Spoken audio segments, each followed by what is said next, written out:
हम सभी अपनी लाइफ में इम्प्रूवमेंट चाहते हैं, राइट? और ऑब्वियसली उसके लिए हमें कुछ चेंजेस करने पड़ेंगे। पर चेंजेस का नाम सुनते ही हमारे दिमाग में आता है बड़े प्लान्स, मैसिव एक्शन और सही रिसोर्सेज। जैसे कि फॉर एग्जांपल अपन को वेट लॉस करना है तो हमारे दिमाग में एक एथलीट फिगर आएगा और हमें लगेगा कि अरे उसके लिए तो हमें 10 मैराथन जीतनी पड़ेंगी। या हमें बिजनेसमैन बनना है तो हम सोचते हैं कि उसके लिए तो हमें 24/7 काम करना पड़ेगा। पर इन सब के बीच हम एक चीज़ मिस कर जाते हैं।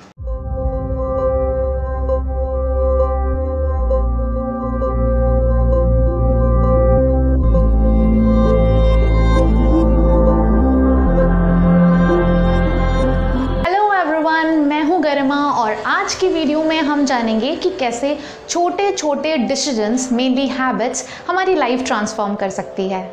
और रेफरेंस के लिए आज हम डिकोड करेंगे जेम्स क्लियर की बुक एटॉमिक हैबिट्स। पर्सनली मुझे ये बुक 2 रीज़न से काफ़ी पसंद आई। रीज़न नंबर 1, इस बुक में बताए गए सभी फंडे हम किसी भी फील्ड में अप्लाई कर सकते हैं, चाहे वो स्टडी हो, स्पोर्ट्स हो, बिजनेस हो, पेरेंटिंग हो या रिलेशनशिप हो, किसी में भी। और दूसरा रीज़न ये कि इस बुक में ऑथर ने अपने स्ट्रगल्स शेयर किए हैं और कैसे उन्होंने स्टेप बाय स्टेप इसे ओवरकम किया। तो बेसिकली इस वीडियो में मैं अपनी लर्निंग शेयर करूंगी आपसे और साथ में मैं ये भी बताऊंगी कि इस बुक को पढ़ने के बाद मैंने अपनी कौन सी हैबिट को रिप्लेस किया। Learning number 1, 1% improvement. तो इस रूल के अकॉर्डिंग हमें डेली बस 1% बेटर होना है और इस कैलकुलेशन के अकॉर्डिंग हम साल के एंड में 37 टाइम्स बेटर हो जाएंगे। इसको ऐसे समझते हैं कि मान लीजिए हमने कोई एग्ज़ाम दिया और वो पहली बार में ही क्रैक हो गया, या कोई इंटरव्यू दिया वो भी निकल गया। बट ऐसा जनरली बहुत रेयर केस में होता है, क्योंकि हम क्या करते हैं, हम कई बार अटेम्प्ट करते हैं, उसके बाद अपनी गलतियों को एनालाइज करते हैं और फिर हम खुद को चेंज करते हैं और तब जाके चीज़ें थोड़ा ऑन ट्रैक आती हैं। और ये पैटर्न हम कहीं भी ऑब्जर्व कर सकते हैं। फॉर एग्जाम्पल बैम्बू का पेड़ ही देख लीजिए कि वो अपने इनिशियल 5 साल तक कोई ग्रोथ शो नहीं करता है और अगले ठीक 5 महीने में वो 90 फीट टॉल हो जाता है। तो इस बीच एक्चुअली में अपने रूट्स को एक्सपैंड कर रहा होता है। हम जनरली ऐसा बोलते हैं कि 10 पुशअप मारने से या 10 स्क्वाट्स मारने से मैं कौन सा फिट हो जाऊंगा, या हफ्ते में 4 दिन तो मैं वॉक पे गई लेकिन उससे कोई फ़र्क तो नहीं दिख रहा। पर एक्चुअल में ये 1% एक कंपाउंड इफ़ेक्ट की तरह लास्ट में शो होता है, क्योंकि ह्यूमन बिहेवियर एक लॉ को फॉलो करता है, लॉ ऑफ लीस्ट एफर्ट। तो हमें बस अपने एक्शंस को कुछ इस तरह से रीडिज़ाइन करना है कि जो काम सबसे ज़रूरी है वो सबसे आसान होना चाहिए। यानी कि अगर आपको मैथ से डर लगता है तो बस आधा घंटा ही पढ़िए, या अगर आपको बुक पढ़ना है तो आप सिर्फ 1 पेज भी डेली बेसिस पे पढ़ सकते हैं, पर करना आपको ये काम कंसिस्टेंटली है। तो चलिए अब देखते हैं learning number 2, system versus goals.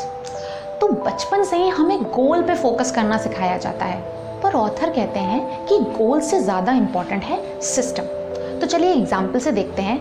For example अगर मैं क्रिकेट खेलती हूँ और मेरा ध्यान पूरा स्कोर बोर्ड पे लगा हुआ है तो क्या मैं अपना बेस्ट फील्ड पे दे पाऊंगी? नहीं। यहाँ बिल वॉश कहते हैं कि स्कोर खुद का ख्याल रख सकता है, तो आप बेटर है अपने गेम का ख्याल रखिए। अब सवाल यहाँ ये आता है कि क्या गोल्स का कोई रोल नहीं है? तो ऑथर यहाँ ये कहते हैं कि गोल्स हमें डायरेक्ट करते हैं, पर सिस्टम्स हमें डेली प्रोग्रेस करने के लिए मोटिवेट करते हैं। एक्चुअल में गोल्स हमारी हैप्पीनेस को रिस्ट्रिक्ट करते हैं। जैसे कि मेरी जॉब लग जाएगी तब मैं खुद पे ध्यान दूंगा, या मैं सबसे ज़्यादा तभी खुश होऊंगा जब मेरी जॉब लग जाएगी। तो यहाँ ऑथर ये कहते हैं कि विनर्स और लूजर्स के गोल्स सेम ही होते हैं। It means the purpose of setting goals is to win the game and the purpose of building system is to continue playing the game. अब बात कर लेते हैं लर्निंग नंबर 3, किस तरीके से हैबिट्स हमारी आइडेंटिटी को चेंज कर लेती हैं। तो हम जनरली देखते हैं कि बैड हैबिट्स बहुत आसानी से रिपीट हो जाती हैं और इन्हें छोड़ना काफ़ी मुश्किल होता है। तो अब जानते हैं इसका रीज़न क्या है। हैबिट्स 2 तरीके से बनती हैं, एक आउटकम बेस्ड और एक आइडेंटिटी बेस्ड। इसको हम 2 एग्जाम्पल से समझेंगे। फॉर एग्जाम्पल कि मैं पढ़ाई इसलिए कर रही हूँ क्योंकि मुझे एक पेपर निकालना है, या अगर मैं इस बात को ऐसे बोलूँ कि मैं पढ़ इसलिए रही हूँ कि मुझे पढ़ना अच्छा लगता है या मुझे सीखना अच्छा लगता है, तो ये हुआ आइडेंटिटी बेस्ड हैबिट।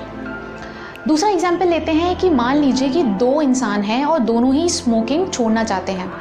जब पहले पर्सन से सिगरेट ऑफ़र की जाती है तो वो बोलता है कि no I am trying to quit, लेकिन अगर दूसरे पर्सन से पूछा जाता है तो वो बोलता है no I am not a smoker. दोनों पर्सन्स की बातों में ज़मीन आसमान का फ़र्क है। तो आइडेंटिटी बेस्ड हैबिट बनाने के 2 स्टेप हैं। सबसे पहला कि आपको देखना है कि आपको किस टाइप का पर्सन बनना है। दूसरा, खुद को प्रूव करना है छोटे छोटे स्टेप लेकर। याद रखिए कि आपको परफेक्ट होने पे फोकस नहीं करना है, क्योंकि इलेक्शन में वो नहीं जीतता जिसको सारे वोट मिलते हैं, बल्कि वो जीतता है जिसको मेजॉरिटी ऑफ वोट्स मिलते हैं। अगली लर्निंग है कि किस तरीके से सिर्फ 4 सिंपल स्टेप्स के थ्रू हम कोई भी हैबिट अडॉप्ट कर सकते हैं। तो वो 4 स्टेप हैं Q, craving, response and reward. मेरे फ़ोन में एक मेल का नोटिफिकेशन आता है तो वो हो गया क्यू। अब मुझे जानना है कि उस मेल में क्या लिखा है, तो ये हुई क्रेविंग। अब मैंने फ़ोन उठा के उसे तुरंत ही मैसेज रीड कर लिया, तो ये हो गया रिस्पॉन्स। मैसेज रीड करके मैंने अपनी क्रेविंग को रिड्यूस कर लिया, तो ये हो गया एक तरीके से रिवॉर्ड। कि ये चारों स्टेप्स एक्चुअल में हम यूज़ कैसे करेंगे, तो इसके लिए क्यू को बनाना है हमें विजिबल, क्रेविंग को करना है अट्रैक्टिव, रिस्पॉन्स को करना है ईजी और रिवॉर्ड को करना है सेटिस्फाइंग। इसे समझने के लिए हम एक एग्जाम्पल लेते हैं कि फॉर एग्जाम्पल मैंने रूटीन बनाया कि मुझे रोज़ वॉक पे जाना है मॉर्निंग में, तो मैंने अपने शूज़ अपने बेड के पास रख लिए ताकि जब मैं उठूँ तो मुझे सबसे पहले वो दिखाई दें। तो इस तरीके से मैंने उसको विजिबल कर लिया अपना क्यू। शूज़ को देखते ही मुझे याद आ जाएगा कि मुझे वॉक पे जाना है, तो ये हो जाएगी क्रेविंग। इसके रिस्पॉन्स में मैं वॉक पे जाऊँगी, बेशक 1 राउंड लेकर ही आ जाऊँ, तो ये हो जाएगा मेरा रिस्पॉन्स ईजी। और जब मैं घर आऊँगी तो मुझे इस बात का सेटिस्फेक्शन होगा कि मैंने अपना वॉक का जो रूटीन बनाया था वो मैंने पूरा किया।